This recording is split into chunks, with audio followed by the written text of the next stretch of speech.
Loin Tourville-la-Rivière, l'enseigne va-t-elle conserver son magasin ou au contraire regrouper toute son activité sur la zone de la briqueterie?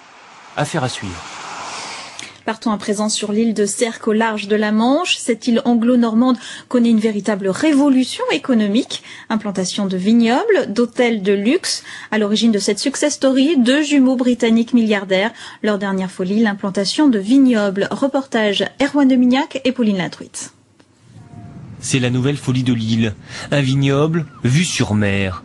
Planté en avril sur d'anciennes pâtures, 30 000 pieds poussent désormais tranquillement sous le soleil du plateau granitique. Cépages chardonnay, savagnin, pinot pour le blanc, gamay pour le rouge. Les vignes et tout le matériel viennent directement du Bordelais, tout comme les meilleurs consultants recrutés pour l'occasion.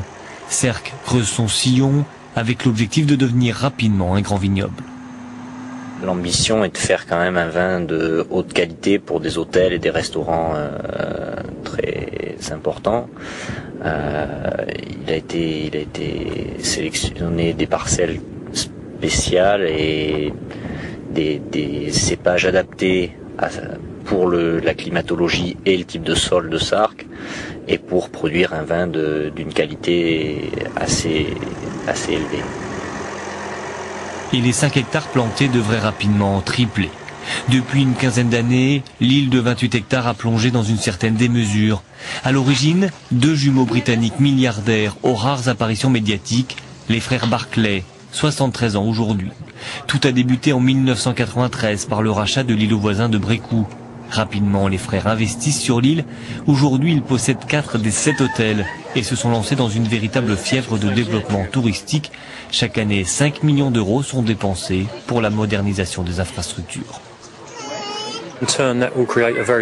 À terme, nous voulons créer une économie viable pour Sercq, pas uniquement dans le tourisme, mais aussi dans l'agriculture. Cela amène énormément d'opportunités pour les jeunes sur l'île. Pour la première fois depuis des générations, les jeunes peuvent envisager de rester sur cette île. C'est ce qu'ils veulent quand ils arrivent en âge de travailler. Et il y a maintenant de nombreuses opportunités dans l'accueil touristique et l'agriculture. Les entreprises Barclay emploient jusqu'à 150 des 600 habitants de l'île, dont la féodalité n'a été abolie qu'en 2006. Un contraste pour une île sans voiture, où les seuls véhicules sont des tracteurs et des calèches. À Sercq, certains s'inquiètent de l'influence des 2 milliardaires. Loin de ces considérations, plusieurs entreprises manchoises ont décidé de prendre le train en marche, car pour se développer, Sercq a besoin de tout, à commencer par du matériel de construction. Ça vient de Lieusaint, donc région sud de Valogne, pour la majeure partie des produits guyana. Les blocs qui étaient à l'entrée viennent de Port-Bail, d'une usine de Port-Bail, qui est une usine à Point P, pour pas faire de pub. Et les matériaux de remblai viennent aussi de chez nous, d'une carrière qui est au Moitié-Alonne, à proximité de Barneville-Carteret.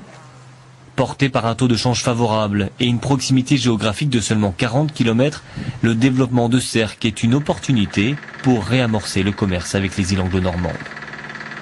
Depuis le début de l'année, pour vous donner une petite idée, on a transporté plus de 4300 tonnes de matériel et de matériaux divers. Ce jour-là, Sercq accueillait une délégation de la municipalité de Carteret, car le port manchois aimerait devenir une porte d'entrée vers l'île pour les marchandises et les passagers. Les chantiers devraient se poursuivre pendant encore 10 années. Sercq met tout en œuvre en espérant devenir une destination touristique haut de gamme.